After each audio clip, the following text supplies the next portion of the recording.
Okay, so arousing this altruistic wish to attain enlightenment for the benefit of all sentient beings, and listen to the teachings on how to do that, what to practice in order to accomplish that.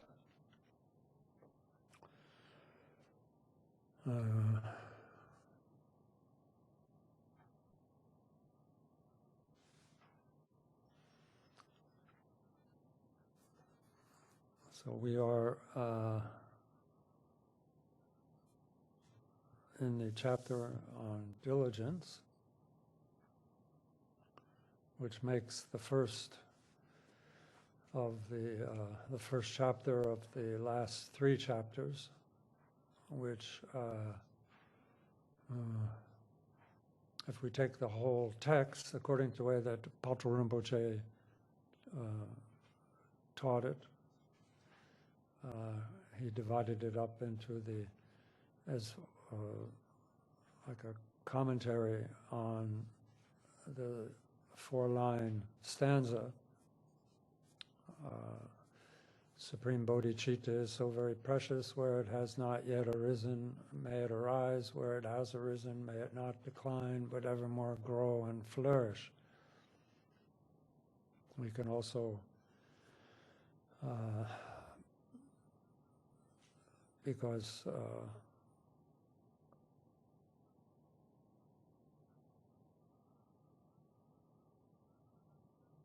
we can also adapt that or change that to where bodhicitta, where I haven't given rise to bodhicitta, may I give rise to it, and when I have given rise to it, may I not allow it to decline, but may it grow and flourish to the accomplishment of unsurpassable enlightenment.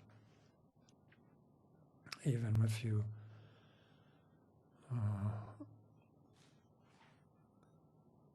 think of others, sometimes we get irritated by others. Then we can, instead of going on and on or about it or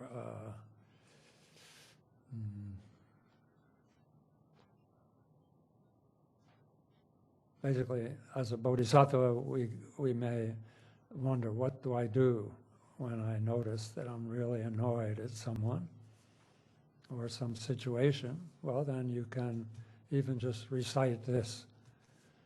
Not, oh, I wish they were not so cruel, I wish they were not so stupid, I wish they were not so powerful, I wish they were not this or that. Wish rather that they give rise to bodhicitta and that they don't let it decline, and that it flourishes and grows to the awakening. We can use that, those four lines as like a, what do you call it, a spell or a charm. What do you say, a spell? You know, incantation to get rid of your own anger or your own impatience.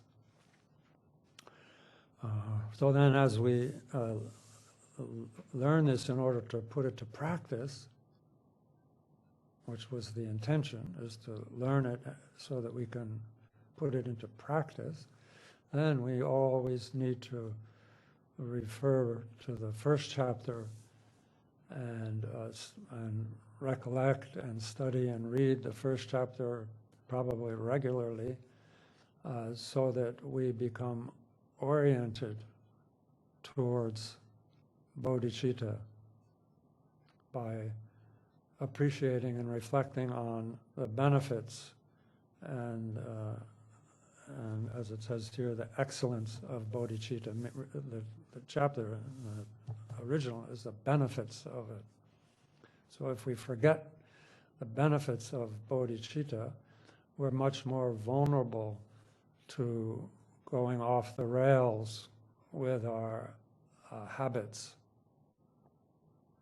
basically our kleshas, which cause our bodhicitta to degenerate. So it's always good to reflect and carry forward how bodhicitta is the most excellent mindset. It's the most excellent frame of mind that you could possibly give rise to. As foreign as it may seem, or as out of context of our ordinary, the demands of our ordinary life, it's still the most excellent kind of mindset to learn, to aspire towards, to have as the motivating factors in our ordinary life, in carrying out the activities of our life. Bodhicitta is anything but mutually exclusive from our ordinary activities. It actually requires ordinary activities. Basically it requires other people, other beings, to reach accomplishment.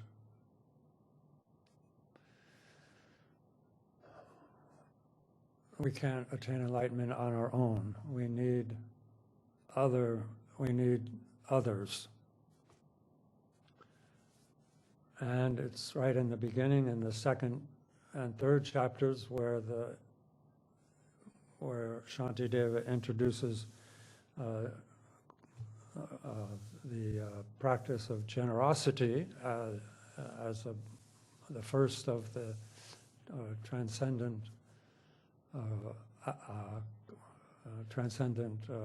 actions, transcendent behaviors of the Bodhisattva path.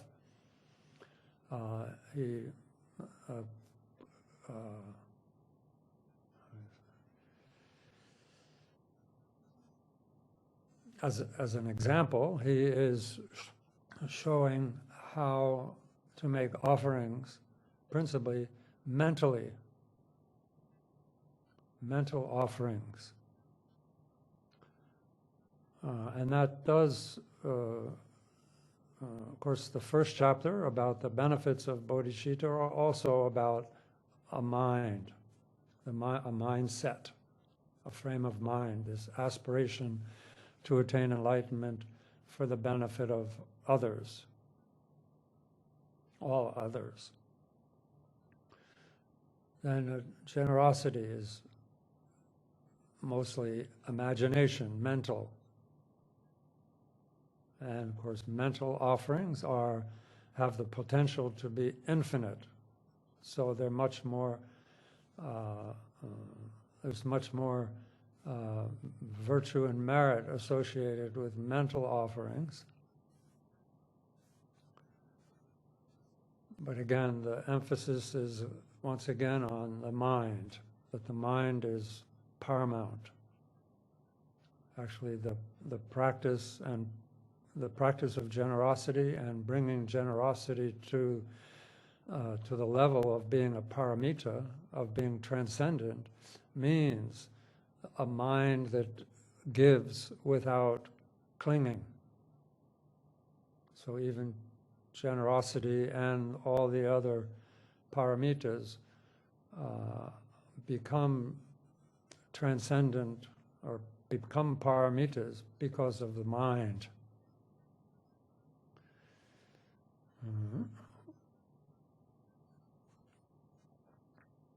And then further, in the third chapter, where we carry out the commitment of bodhicitta, we actually verbalize, verbalize our commitment to, just as the Buddhas of the past gave rise to this mind of enlightenment, now I too now give rise to that and will practice the conduct of the bodhisattvas in a step-by-step incremental fashion, which will always account for my capacity.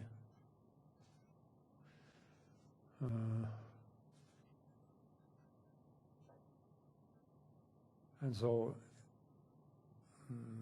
I don't know all of you, if you've had the good fortune to take this pledge towards enlightenment for the benefit of others in the presence of a lineage holder or a preceptor. That's a wonderful opportunity.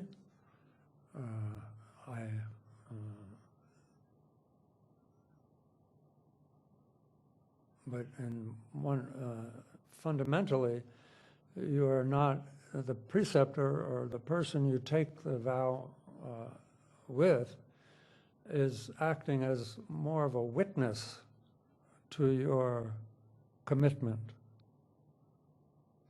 What you are really committing to are other beings. You're looking at other beings and making a promise that you will liberate them from their kleshas, from their afflictive mental states, as you bring them satisfaction and happiness along the way. So your commitment, really, our commitment is really to sentient beings. And when we lose our momentum, when we lose our inspiration and drift towards prolonged self-indulgence or laziness, then it's sentient beings that we are letting down. And so and realizing that even though we make that pledge to benefit sentient beings in the short term and the long term, we are still just flimsy in our capacity. We're like babies, baby bodhisattvas. And so then, understanding that, then, of course, Shantideva, drawing from the sutras, the Mahayana sutras, then presents how to prevent that fragile, thin-skinned pledge, how to prevent it from becoming corrupted or lost. And that is the 4th and 5th chapters on that make up the second paramita of discipline. And interesting again, he really is talking about the mind, how to practice how to be careful. Even if we're careful with our physical behavior, it's our mental act, it's our mental behavior that is the topic. And so through the carefulness teachings and the introspection, the mindfulness and vigilance of the 5th chapter, and these 2 chapters together make up the paramita of discipline, moral discipline, according to the Bodhisattva path. Or you notice that he's not making a long list of conduct that you're supposed to observe. He's not giving you all the precepts, the rules, not precepts, the vows, like the 18 vows, and so forth and so on, that are there's many elaborations on different bodhisattva, the presentation of bodhisattva or bodhicitta vows in the sutras, but he doesn't specifically, I don't think he doesn't actually, he's not listing them. He's telling us how to hold our mind as we engage in the carrying out of the conduct, the moral discipline of the Bodhisattva, which can be summarized as giving up negative actions, practicing virtuous actions, and engaging in the benefiting others. But he's really he really focuses on how to do that. So read that as a real kind of a pith instructions on how to carry out the discipline of the Bodhisattva path. Then you can support that with your own study of the details of the actual vows of the Bodhisattva. Hands out of ink. Do you have anything? No. Okay, I'll go upstairs. And then as the sixth chapter, the last of one of the more corrupting influences that disturb and destroy our bodhicitta is anger. And so there's a whole chapter on this. The sixth chapter is the how to practice patience in all its different aspects. And typically, like in the previous chapters of discipline, first he talks about, first he states what patience is, what carefulness is, what diligence is, or what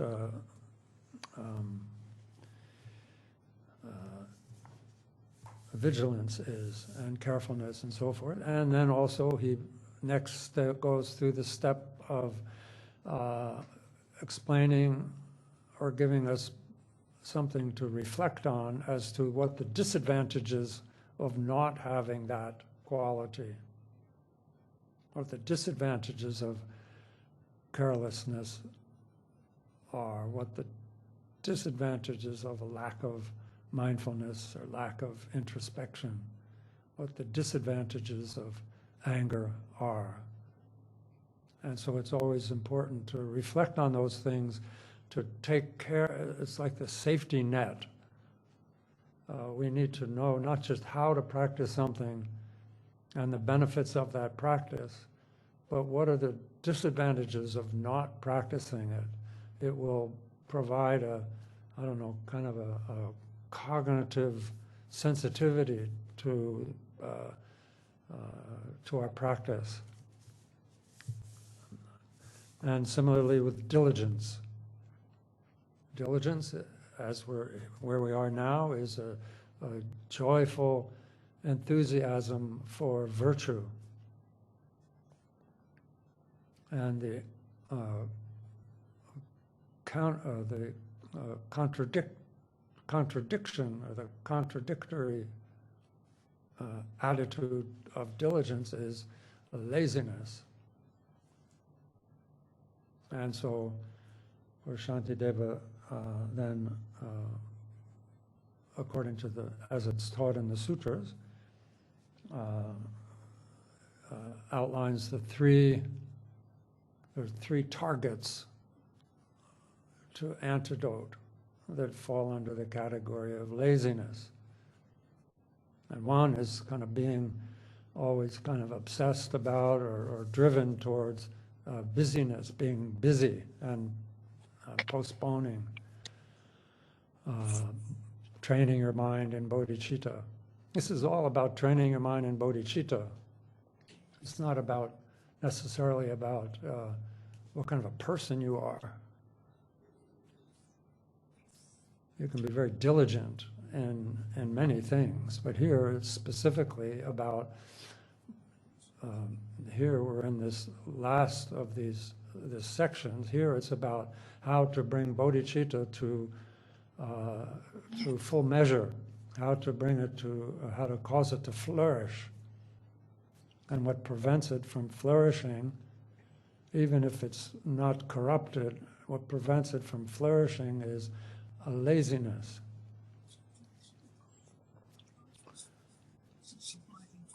And so as we discussed previously, then of course the antidote to that is a very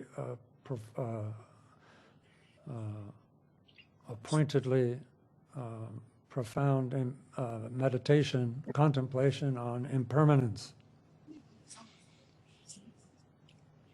And then our inclination, this second form of laziness, is our inclination towards unwholesomeness, unwholesome activities. Even, as I was mentioning before, just sort of harboring negative thoughts about others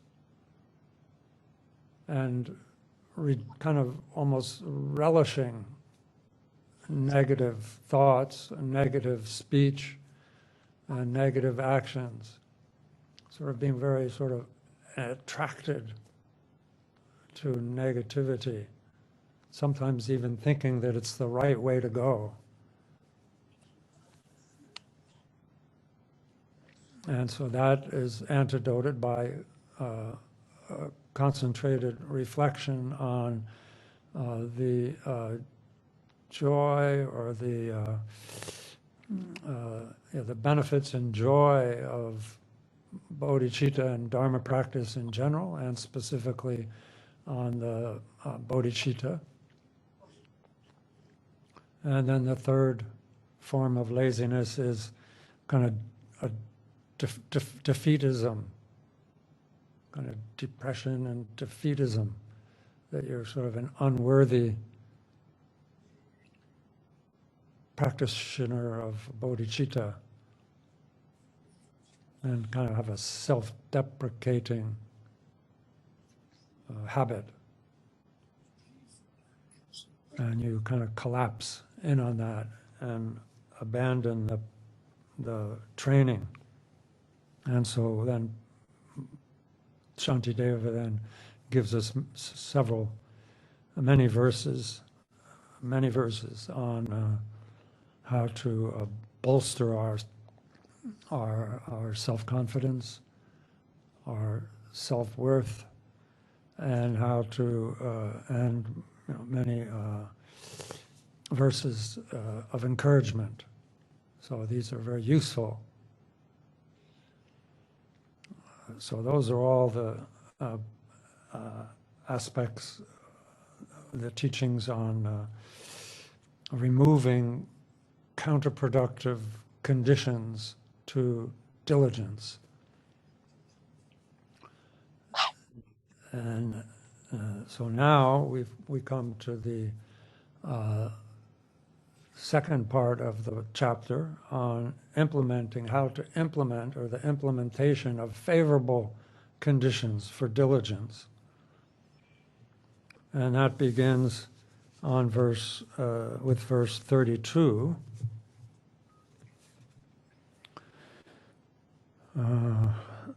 Where he says, "Therefore, leaving everything that is adverse to it, I'll labor to increase my diligence through aspiration, self-confidence, relinquishment, and joy, by strength of earnest application and exertion of control." So here he's kind of giving a synopsis of the subsequent, or the rest, basically the rest of the chapter, in these under these six headings. And here, as he says here then, leaving everything that is adverse to it, meaning the previous section of how to overcome, how to defeat, how to counteract the three forms of laziness. And so through in a general explanation way, we can say that aspiration, which provides sort of a preparation for diligence, aspiration is to have a keen interest in bodhicitta mind training and the Dharma. And self-confidence, he says the second one here is self-confidence. Self-confidence has to do with being steadfast, not going back once you've started. And then relinquishment is, I don't know if they use this term. We could even say relinquishment here means to rest. Rest, R-E-S-T, rest.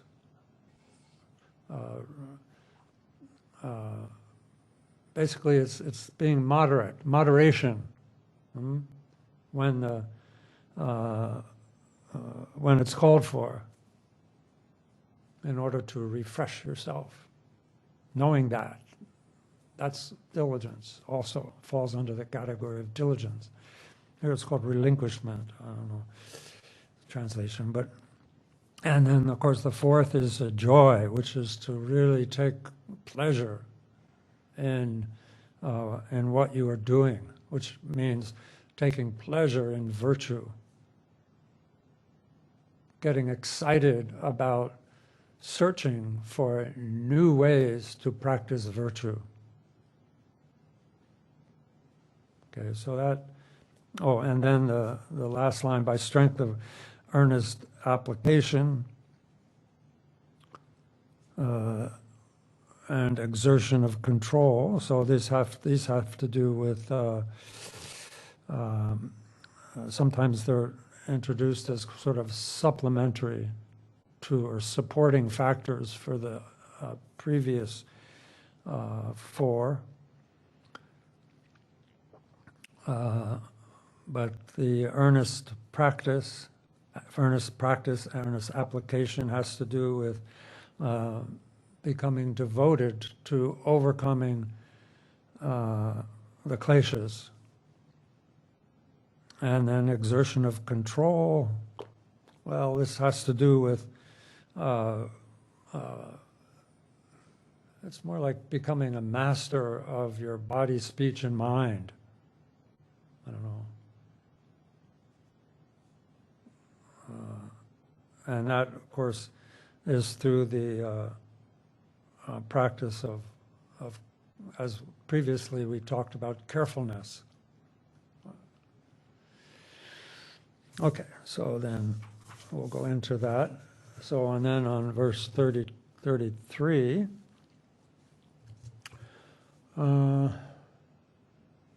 we get into the details. The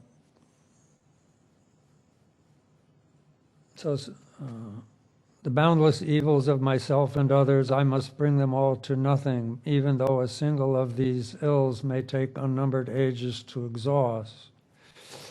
So here he's saying, basically, to detail it out,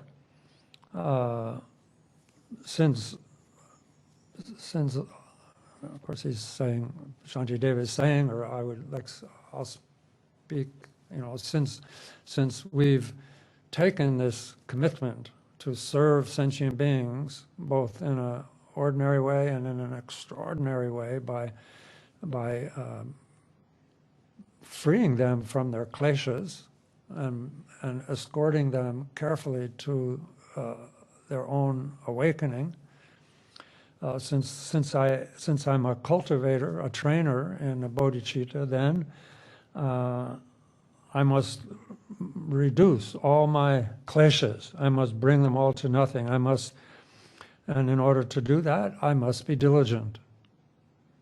As he says in the beginning, if no wind blows, then nothing stirs, and neither is there merit, meaning wisdom and and virtue or wisdom and merit without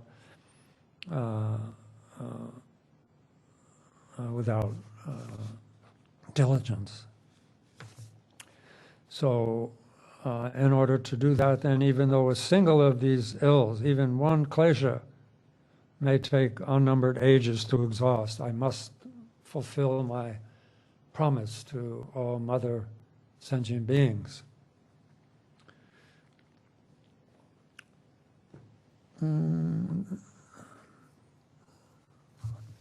So then, in this sort of great undertaking, realizing this great undertaking, and examining kind of, and as we examine our own mind, our own personage, our own personal history, what we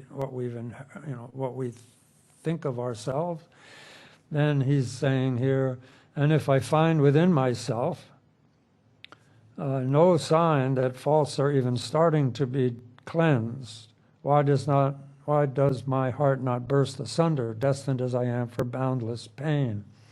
So if I don't have any, if I don't see, if I'm not experiencing diligence, and I don't perceive that I have the perseverance required to exhaust them all, and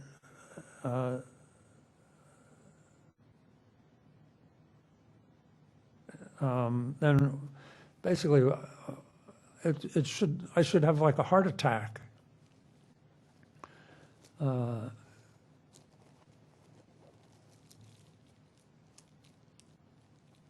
So here he's talking of how he's setting up of course, Shanadeva is very hardcore in his self-advice. What do you say that?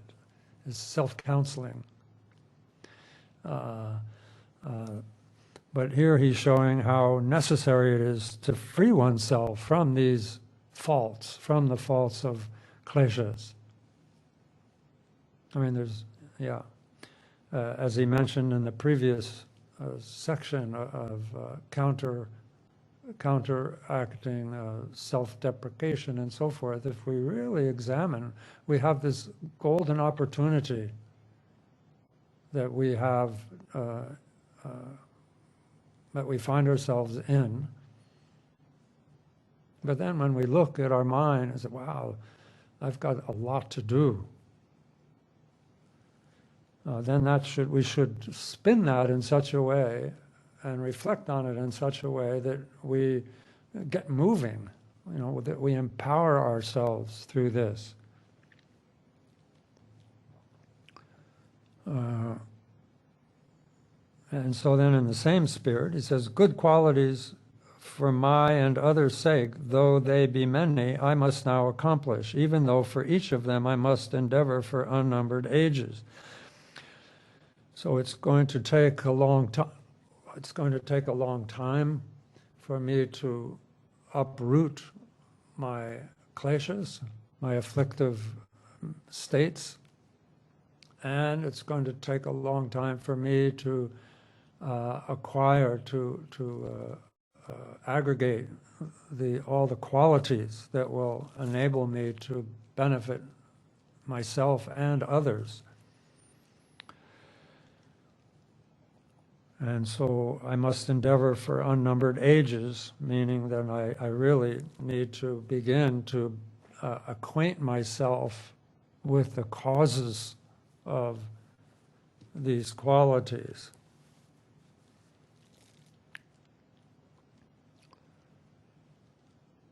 Not just sort of fantasize or dream about them and notice the huge separation between our minds and what we are dreaming about, but to really focus on and get acquainted with the causes. That. Then in the 36th, this whole page, these 1, 2, 3, 4, 5, 6, these six verses here are all kind of together in kind of a self-critique, just as a sort of as a launching pad for the subsequent development of these four or six favorable conditions for diligence. Let's see. Acquaintance I have never gained with even a part of such great qualities. It is indeed amazing that I render meaningless this life that somehow I have gained. So that's sort of Shantideva's sort of ironic flavor. That this life, by this life that somehow I have gained, even though it's come about through the coincidence of many positive, wholesome factors and the strength of the actions, the karma of those factors. And it's very rare and meaningful, this life. And so he's thinking it's kind of ironic that I have gained all this, but then when I really look, like what am I doing and what have I really done with my life? And then he says here, even though his acts might not be completely meaningless, still, and then he says here, offerings to the Buddha I've never made, no feasts were ever held through my donations, no works have I accomplished for the teachings. The wishes of the poor I left unsatisfied. I've not saved the frightened from their fear, by saving lives, by ransoming lives. The wretched I've not consoled. I haven't, paid attention to those who are in need, or consoled them, or contributed to their coming to some kind of understanding of the truth. My mother's pain, and now he says here what he has accomplished here is my mother's pain, her womb's discomfort, these alone are my accomplishments. So when she was pregnant, and of course then at birth, all the discomfort of being, when we were in our mother's womb, we made a lot of discomfort come to someone else. And then at the point of our birth, it's almost like the two of us almost died.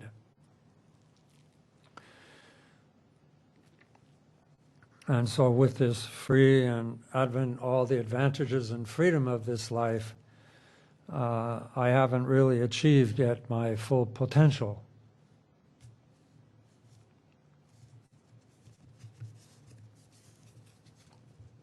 Except for my mother's pain, we might say. My failure to aspire to Dharma, now and in the past, has brought me to my present dereliction. Who, therefore, would spurn such aspiration? So,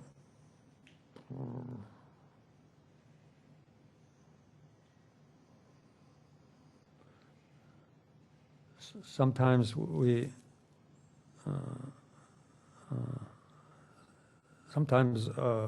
when we try to practice Dharma, it's like trying to feed grass to a dog. It's like there's a disconnect. Here, my failure to aspire to the Dharma now and in the past has brought me to my present situation where my virtue is low. I have enough virtue, a certain amount of virtue, to know certain things about my potential and about my potential, about the Dharma and so forth, but not enough to push beyond my complacency. And so then who meaning who, why would someone who wants to be happy reject the Dharma?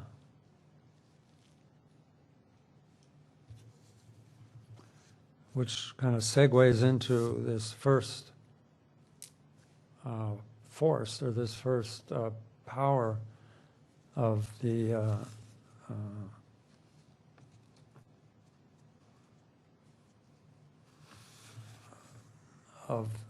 diligence, which is aspiration. Aspiration, so the sage asserted, is the root of every virtue. So here, it's a well-known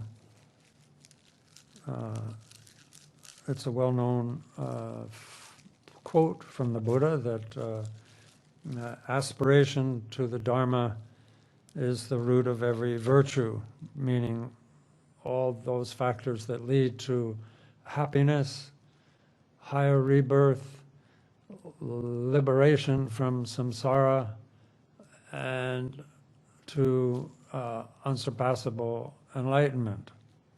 Now, the root of all that is aspiration.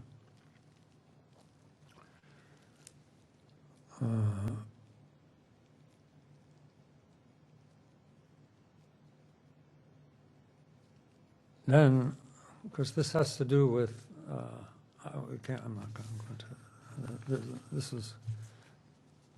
is all in accord with how all phenomena are interdependent.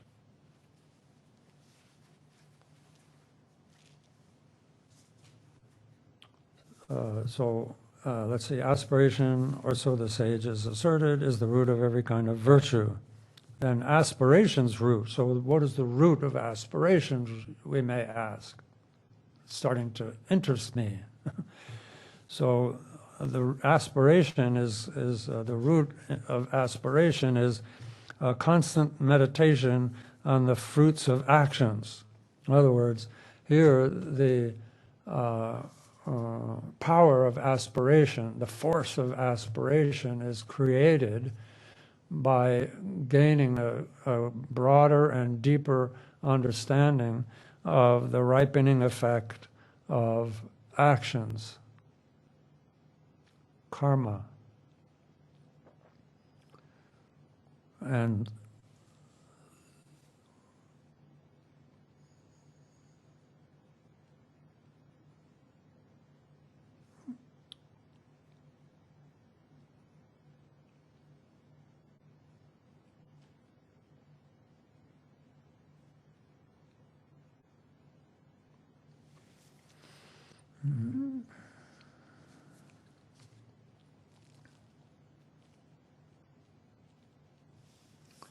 so then verse 41 says here, the body's pains, anxiety of mind, and all my fears of various kinds, to be deprived of what I want, such as the harvest of my sinful deeds. But if my acts are good, sincerely intended, then no matter where I turn my steps, the merit gained will honor me with its resulting benefits. So these are sort of general statements, general reflections on karma and the effects of actions. In the first case, all the kind of results of negative actions, our body's pain, our mental anxiety, all of our fears, all of our feelings of not being fulfilled, our neediness, our loneliness, our separation from what we yearn for, what we think we need. That is all the result of negative behavior, a negative way of life in the past, by way of expressed by way of physical, verbal, and mental actions, motivated by the kleshas, motivated by the poisons of the mind, attachment, aversion, stupidity, and so forth. So here he's referencing karma, and then on the other side of it, then all the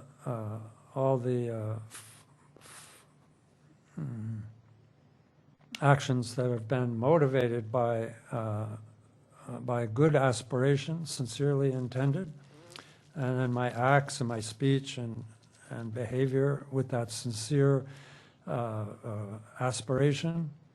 Then, regardless of where I turn up, where you turn up, there'll always be the fully ripened effect of those actions that will support and bring you in harmony. Even if you're poor, you'll feel very rich, and you'll be happy in all circumstances.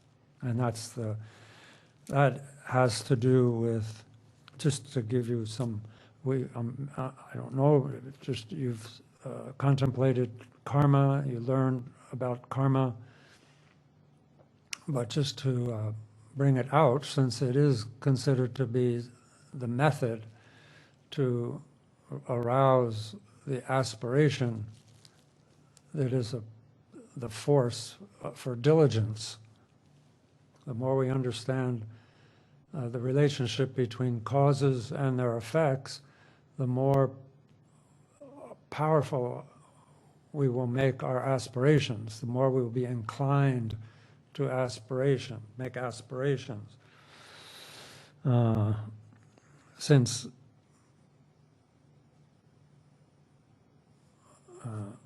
also, if all of these qualities that we aspire for, if they were present from the beginning, then there'd be no purpose in the Buddha teaching.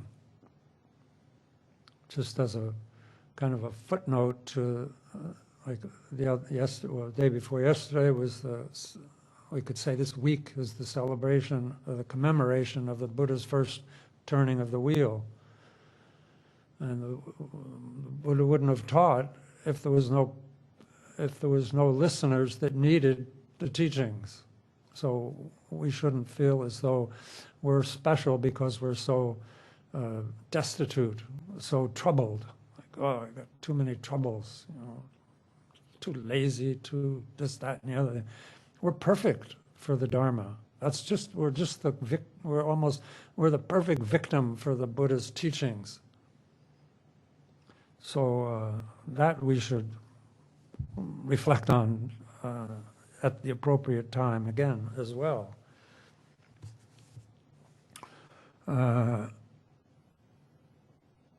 Actions, even though when we study karma and we read about, oh, this action produces this result down the line, actually karma, or the whole process of the ripening of actions, is very mixed. It's very mixed.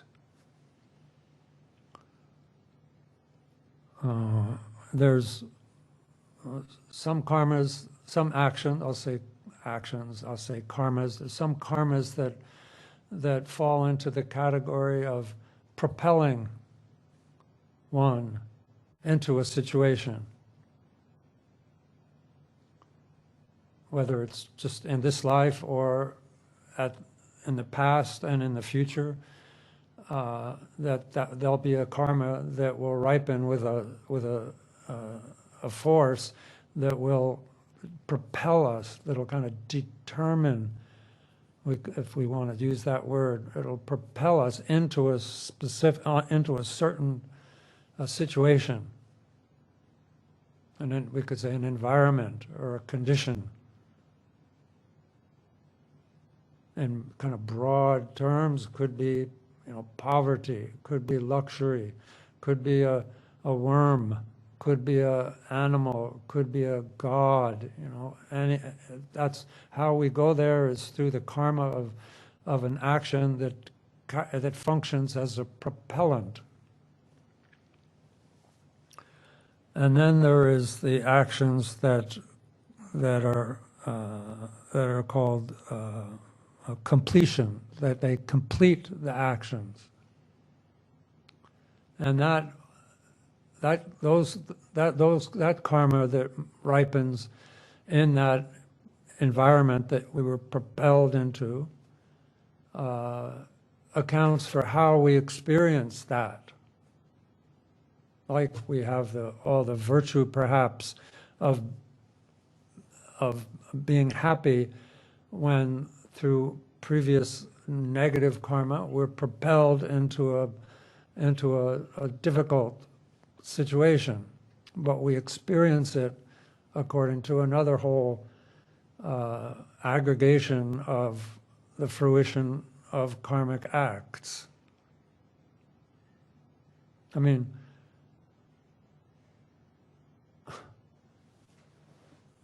like where is karma? You know, is karma out there? Is it in here? Karma is our mind. It originates in mind. It's acted out with mind participating in a vehicle, verbally or physically. And the results of that are experienced in the mind and in the body. But they originate and are stored in the mind, we could say. Our mental consciousness that arises in the wake of how do I explain this?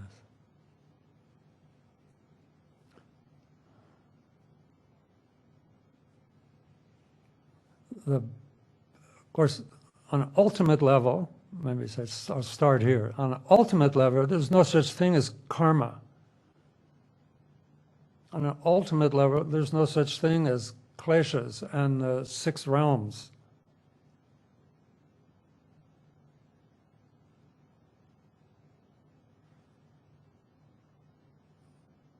On the relative level, there is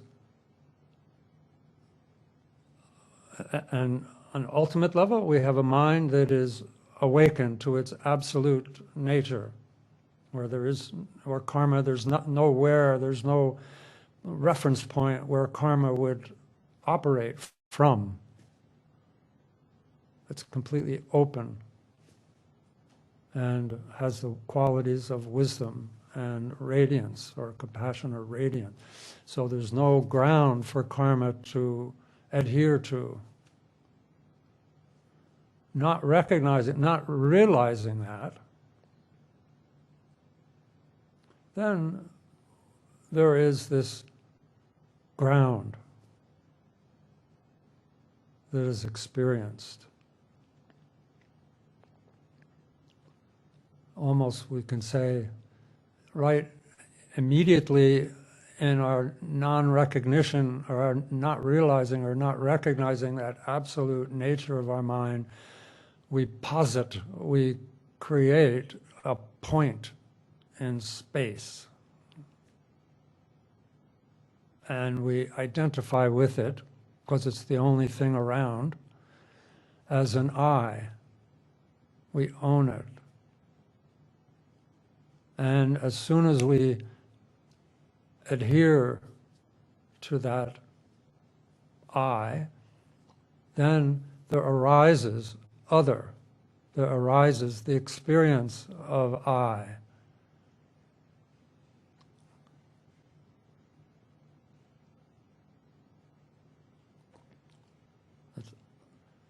Then there sets in motion. Of course, this all is interdependent with the fact that it's happened from beginningless time. And it happens every moment. It's what constitutes a moment, a second, a nanosecond, has this same occurrence. But to explain it on broad terms, then there is this naturally animated relationship between I and them, I and the other. And it takes the form of either of support for that mistake of positing an I when there wasn't one, isn't one, or what do I say, support or feeling vulnerable. So we want and not want the other.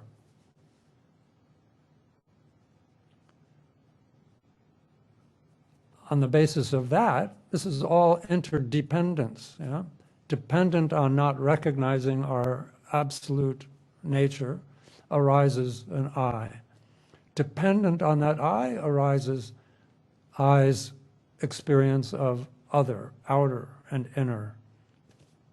And depending on that is the relationship, the animated relationship that constitutes wanting, not wanting, attraction or attachment and aversion.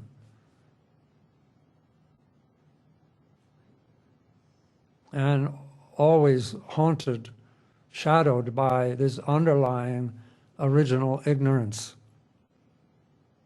which even when we get exhausted from wanting and not wanting constantly, we just swoon into that fundamental indifference. It's all too much. On the basis, dependent on the basis of that, of the kleshas that animate this dualistic framework, then we do what? We act. We care, we love, we rejoice, we give to others, or we hate, we get angry, we take, we harm. These two positive and negative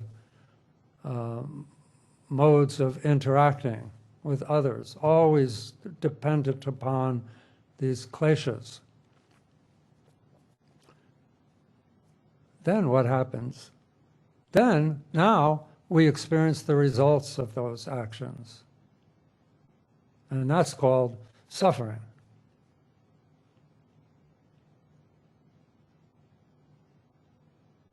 So far, except that the whole system is sort of a closed, it's a locked system. There's no built-in escape from that. It's all interdependent. We could say there's no freedom in there. Everything is interdependent.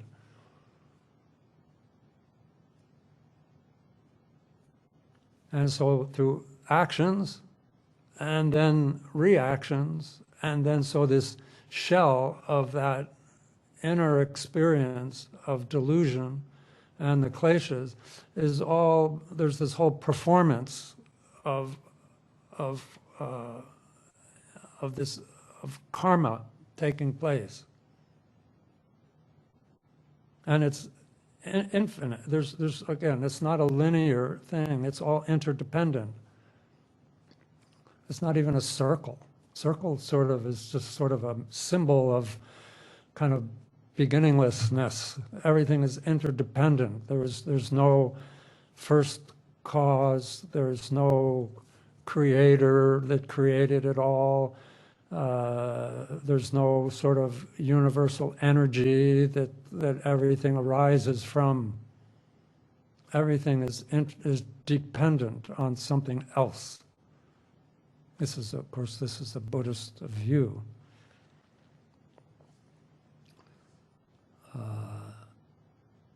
So then all these actions and reactions and sufferings and happinesses are taking place that all only contribute to the reification of that whole underlying system. From ignorance on up or ignorance on out. And nothing escapes, meaning that no action, it may lie dormant, but when the circumstances come together, that action will produce a result. How do they say? No action fades away or disappears or does not come to fruition interdependent with circumstances, with conditions. Just like, they find, the pharaohs in the desert and the tombs, they find seeds, that have been there for thousands of years, and it's possible to create the conditions where they start to bloom again. So this is, so there's these, one way of understanding karma is through the propelling karma and completed karma, completed act, and the relationship between them.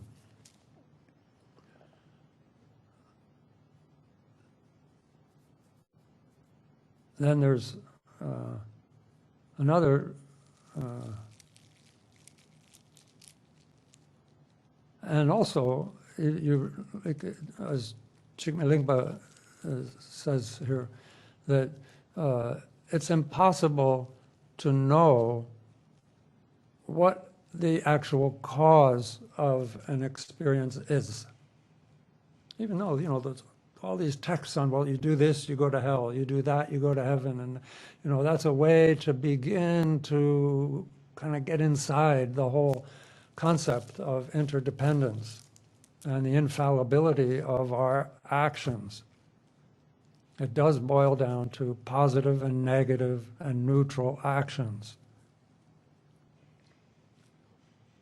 That's why we're contemplating these, so that we understand that, and that understanding will create our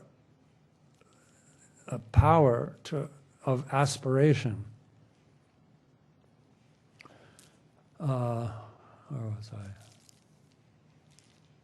Yes, because actually, when we talk about karmic seeds, and maybe you go into a rage, like there's many factors involved in like 15 seconds of a rage. There's maybe millions or more instances there that all are unique. Like a rage, or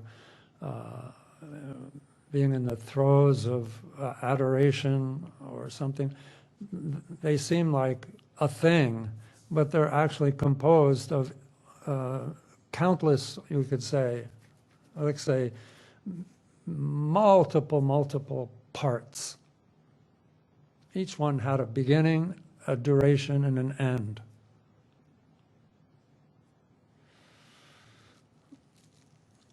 Continuity, like going into a blind rage for 15 seconds, is just an expression. Every nanosecond of that experience had a beginning, a duration, and an end. And then another one, dependent on the previous one, another instant began and had a duration and ended. And it's just a series of interdependent instances that have no underlying relationship.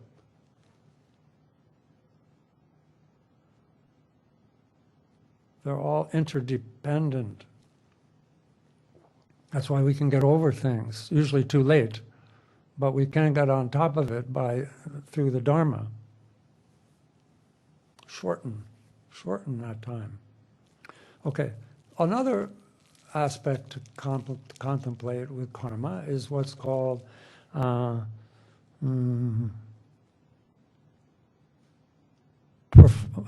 performed actions and stored actions.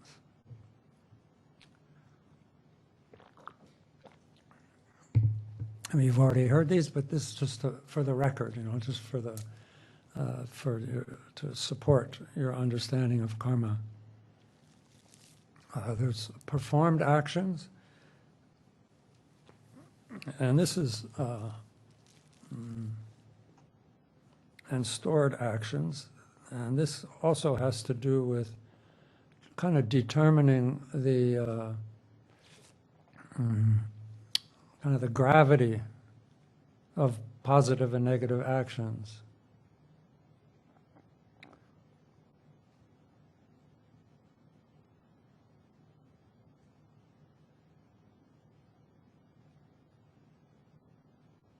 Some actions, because actions, okay, an action, a completed action, one way to look at it is that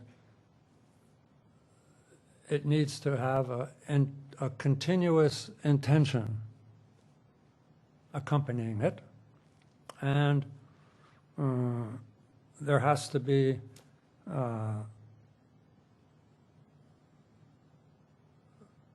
as you're performing that action with that continuous intention, there's no distraction from it.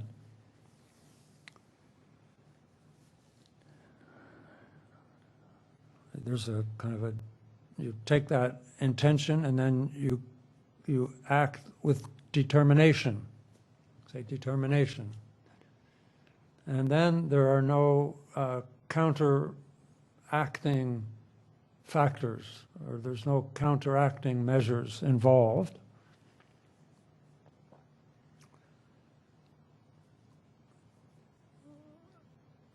And this is all how to assess, say, or what the importance of actions.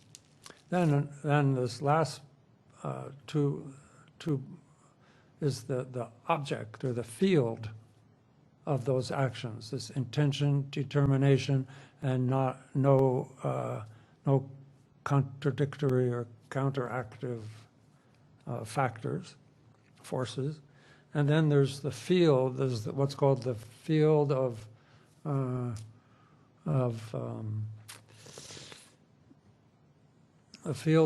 let's say, exalted qualities, like the three jewels.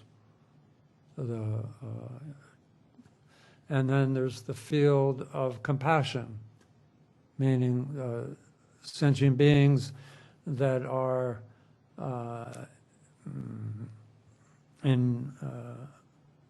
that have provided us in such a way that we should feel compassion for them.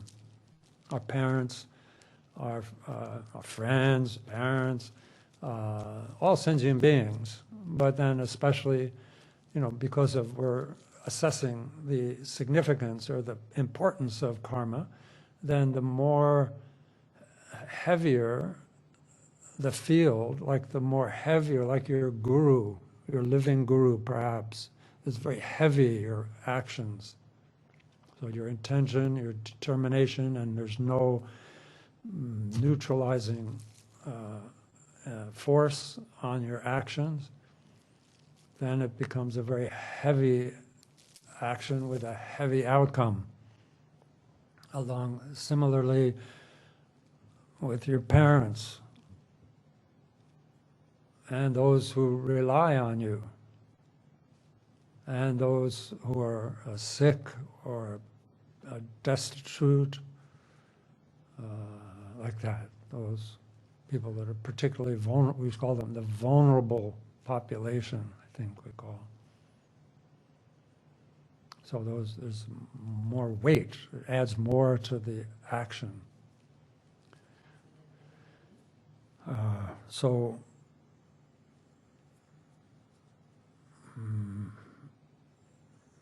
some acts then are a counteracting force would be introducing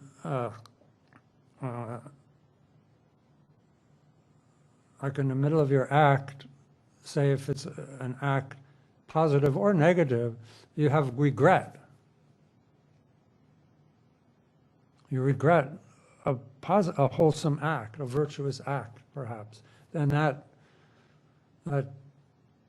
lessens the effect, that accounts for the outcome. Or if you have to do something negative and you have regret, then that also accounts for the outcome. So that's this third factor, is this counterproductive force that's introduced. And of course, typically then there also has to be kind of a satisfaction that you feel at the completion of an act. So if you have regret when you've done something negative, instead of being satisfied, then that influences the action. Okay, then this idea of performed actions and stored actions. Let's see if I can get this straight. If you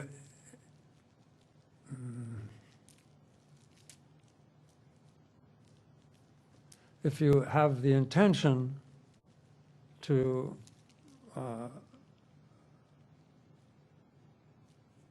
practice virtue, and you follow through with it, with these factors, you follow through with it and do the act, complete the act, then that karma is both a performed action and a stored action. Stored meaning, literally it's stored in your alaya. If you if you have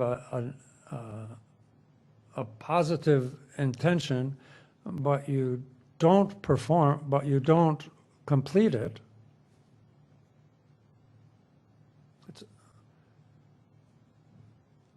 or not positive or negative actually, then that action is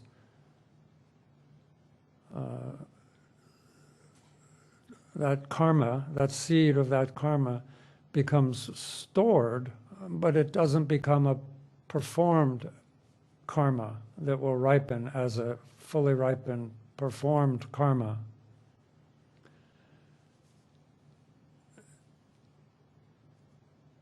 And sometimes we're put in a position, say for Dharma practitioners it's always a struggle, is where we don't intend to do something negative, but we are forced to do something negative. Like they won't let your children go to school if you don't get rid of the head lice.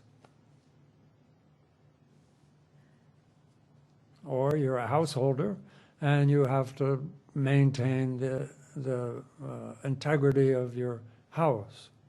And so you have to do certain things, maybe harm small creatures and things like that.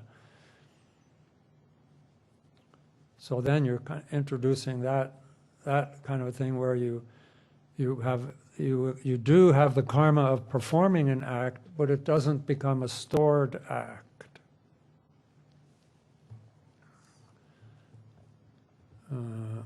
So these kinds of things. So these are just ways of approaching the very subtle and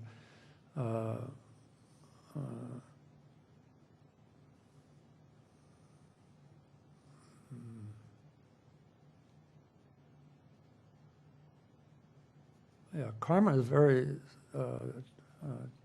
it's a difficult subject to understand. That's why it has to be presented in such a way that we begin to actually experience our own karma and study it to the point where we're able to if we're studying karma, say, if we're contemplating karma, that everything is karma. That's why everything is happening to us. And it's not like a throwing your hands up in the air kind of thing, because also karma means how we experience, how we're experiencing it.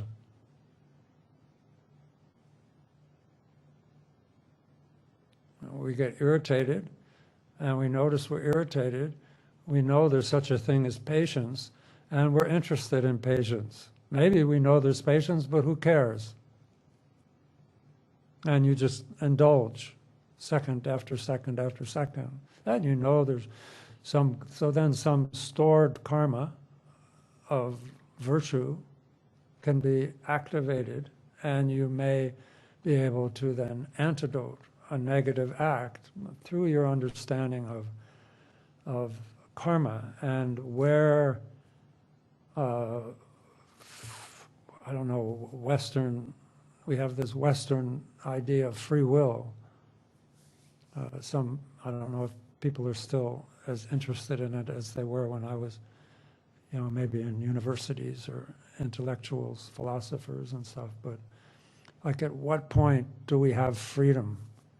And in Buddhism, there's definitely a point where if you have freedoms and advantages of a human life with all the cognitive capacity, then there's definitely opportunities to change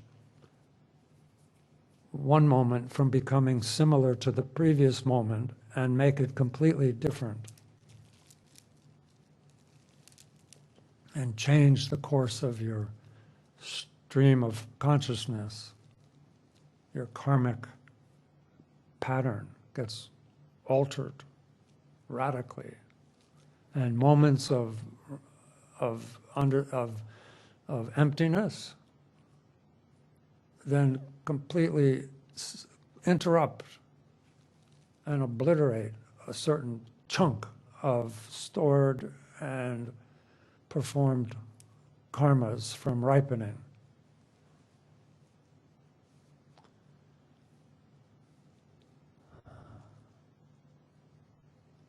So that's a kind of more, and this is the Buddhist view of karma, some of the aspects, and I'm sure maybe you've heard all these things before, but I'm just kind of going into them because Shantideva brings them up here.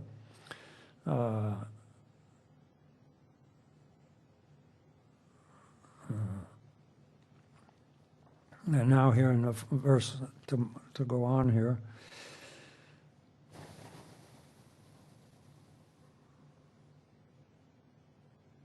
I think it's the main thrust of the Buddhist teachings is that our experience is all the projection of, or it's all the projection of karma. And karma is our mind. It's a mental event. It's a mental it's a mental condition. Karma comes from the mind, and things are stored in the mind, and the mind experiences that. Like he says here, everything, all the outer experiences we have. Why do we have to listen to this person? Why do we have to pay our taxes? Why do we have this happening? Why do we have that happening? It's all our karma. And we're all bunched up with other people that also have similar karma, not the same karma. There's what's also called collective karma. Like when we look out at night at the stars, we all kind of see the same universe. If it's clear, some don't have the karma to see the sky at night because it's too bright or it's too smoggy. So that's their karma. So I don't like to use that term, but that. So, of course, karma is for our understanding. And when we look at others, of course, no one is exempt. You don't get a pass, a free pass. But how we relate to our own karma is one thing. And we can be tough on ourselves so that we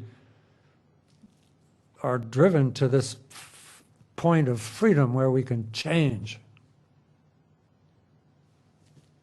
But when it comes to others, of course, like I say, others aren't exempt from karma, but we should feel compassion for others,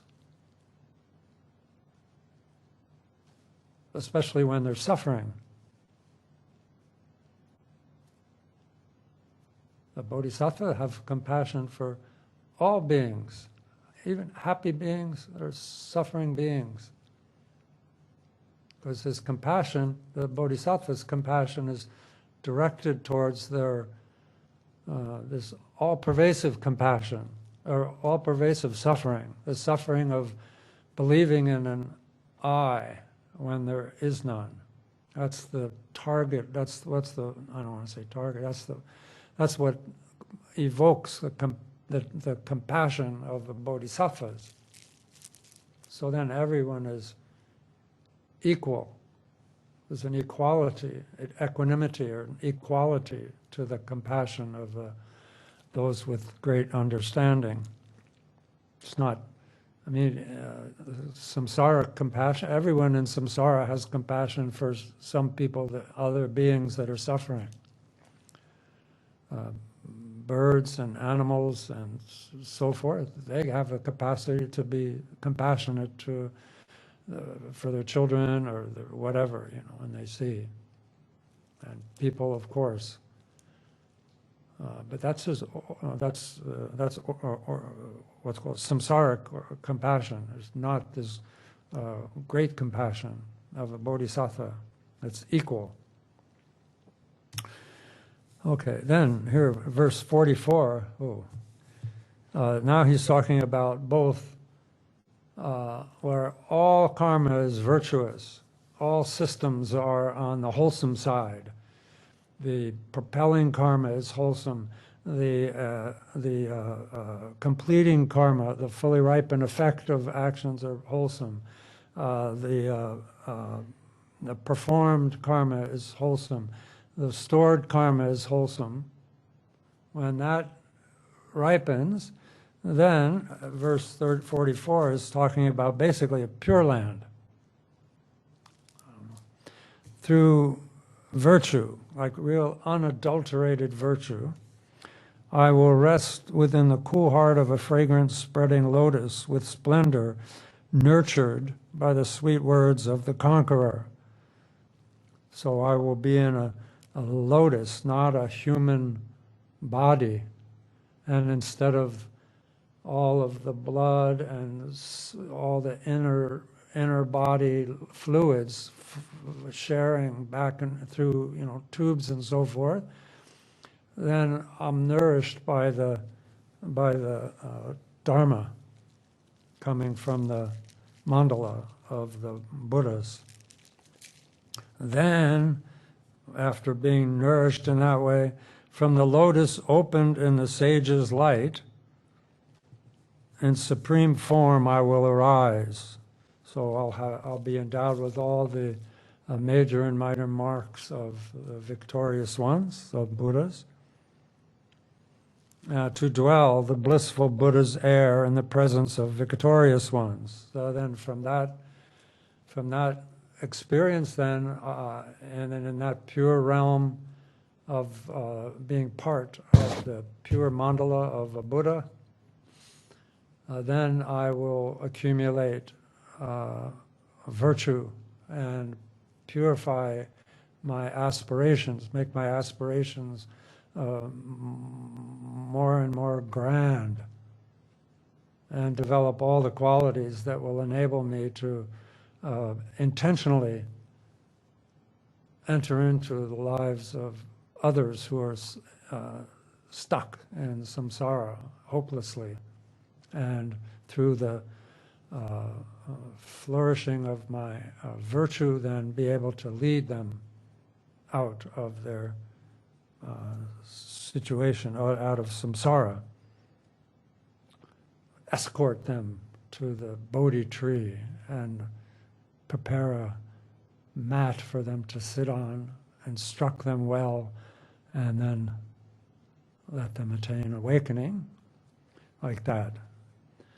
Then on the other side, when it's all negative actions, then he goes into a familiar verse for Shantideva, where he says, or else, as wages of my many sins, without, that is to say, all those where there was no, what I mentioned, no infusion of counteracting forces,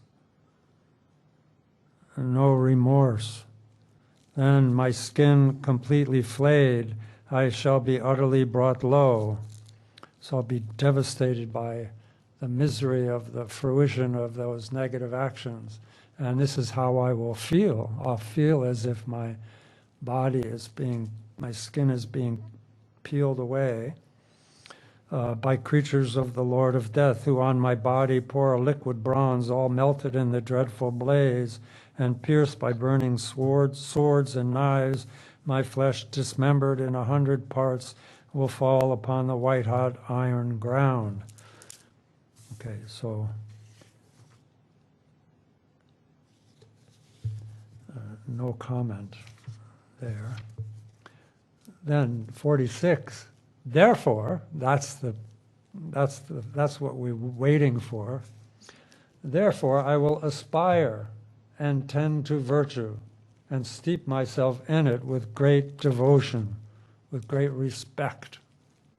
I will make aspirations with confidence in the principle of cause and effect, that everything arises from causes and conditions, and abandon through that knowledge,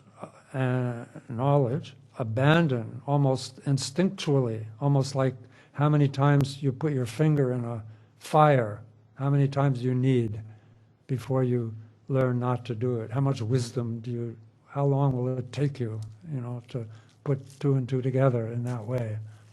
So that's why contemplating karma is so vital to making these grand aspirations and to aspire to virtue. Diligence, this is how to cultivate diligence. So we need to abandon negative actions kind of ferociously, like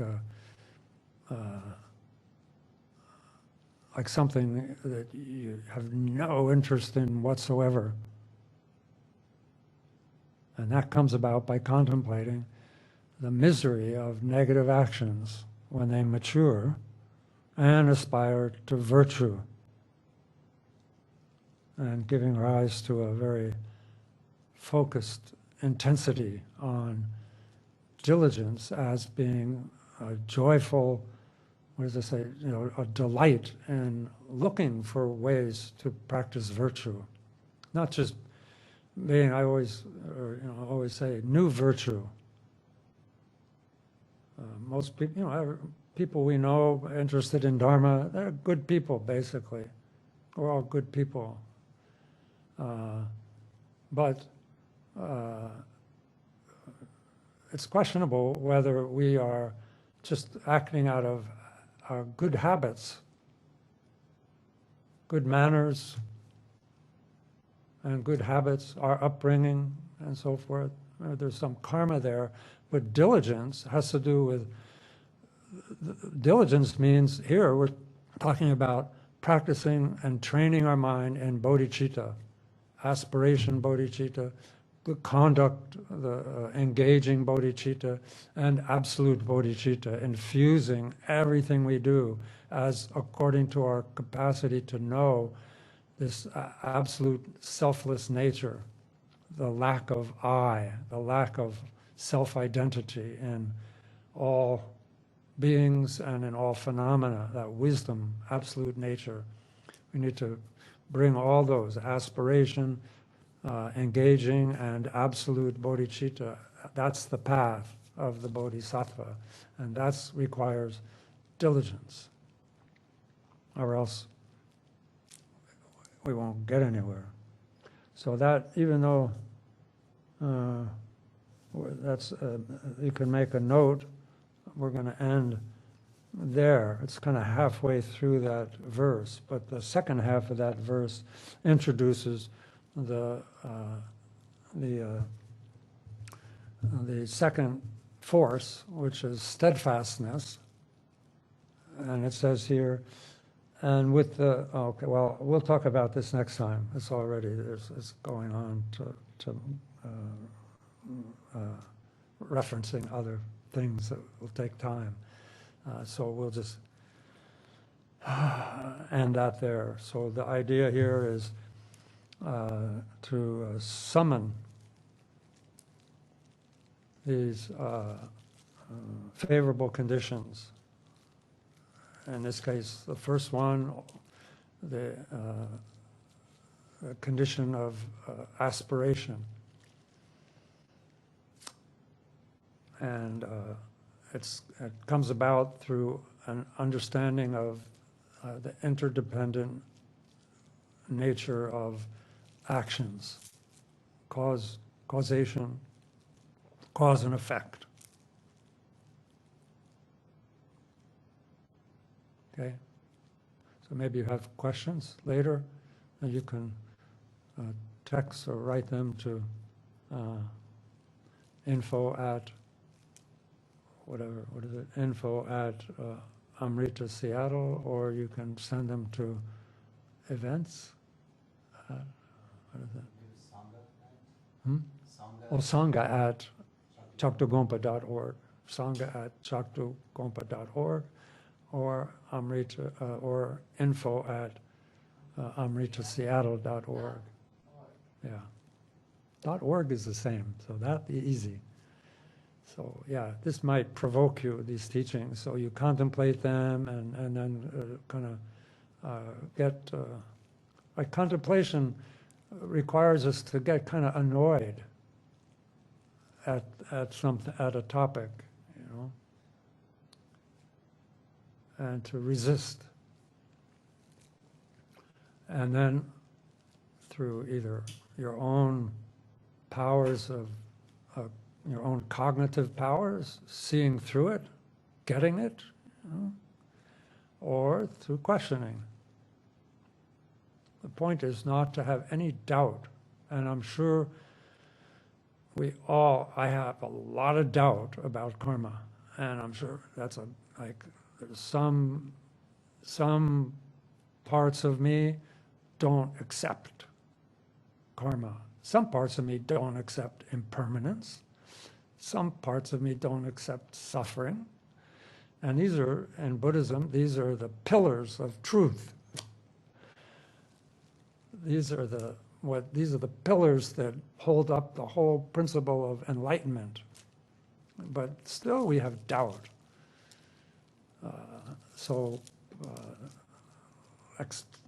What do we say? Let's discuss, you know, your version of doubt, you know, and try always, of course, the best place to resolve doubt is on the cushion, but it's always considered to be part of the learning experience, was to question and to dialogue it. I'm telling you, I don't have all the answers, but maybe by asking a question, then you also then that your question sometimes contributes to your answer without even having it so much to say, but it makes it vulnerable to being, how do I say, you have questions about doubting something, then asking about it already begins to undermine that doubt. Anyway, So like that. So we shall end here and take up the next of these forces, or these favorable conditions for diligence. That is the goal, by the way. And remember that. The goal is diligence in these contemplations. And diligence means diligence in training in bodhicitta. So that's the context. It's a bodhisattva practice.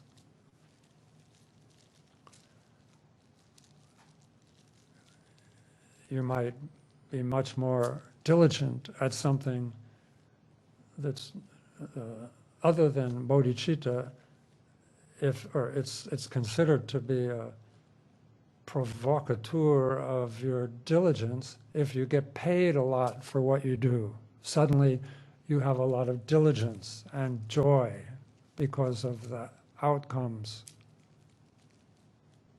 the goodies that come at the end of your diligence. You're getting paid to be diligent, like that. Here, it's your diligence has to do with your responsibility for bringing all sentient beings, including yourself, to the freedom from the afflictions. And that, imagining that is a source of joy. Imagine all the trouble. We're trying to solve everything, with economics. We're trying to solve everything with politics. We're trying to solve everything with therapy. We're trying to solve everything with everything. But actually, if we eliminated all the kleshas of my own and others, that's the only way that anything will ever be solved, once and for all. Any other method is just got something, it has a shadow always with it.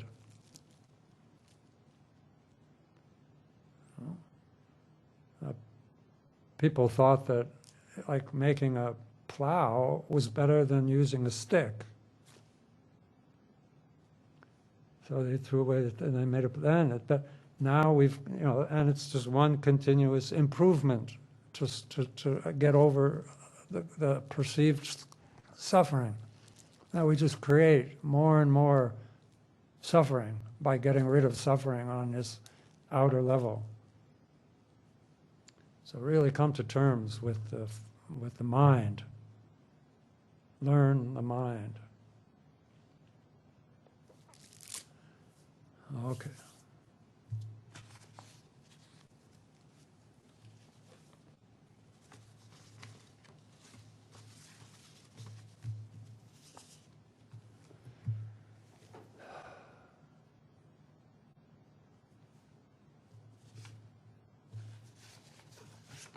I will dedicate the merit. Again, remembering the teachings on dedicating merit. The object is all other sentient beings. The merit is what you brought to the last 2 hours, your intention, your uninterrupted determination, your lack of contradictory factors, the sacred dharma, as there's all the virtue of that karma, all the virtue of that, and merge that with the virtue of Shantideva, who composed that, and of all bodhisattvas, and all Buddhas, and all good people, and all instances of those samsara compassionate things. All that virtue, all make one big ball of virtue, and then transfer. I think that you're transferring the effect of all that virtue to the liberation and enlightenment of all sentient beings. Not just sentient, we shouldn't just dedicate merit for the benefit of sentient beings. We should dedicate it to the enlightenment of all sentient beings.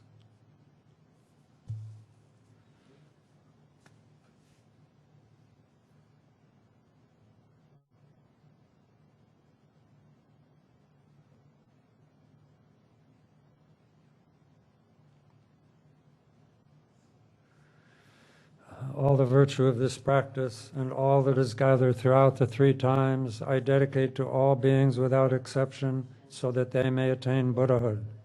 Following and emulating the omniscient and courageous Manjushri, and likewise Samantabhadra, I completely dedicate all virtue. Since dedicating merit is praised as supreme by victorious ones of the 3 times, I completely dedicate these roots of virtue for the sake of practicing excellent conduct. May the teachings of Lord Buddha, the only source of benefit and happiness, long remain in this world. May the lives of those who uphold these teachings be as stable as a victory banner. Supreme bodhicitta is so very precious. Where it has not yet arisen, may it arise. Where it has arisen, may it not decline, but evermore grow and flourish.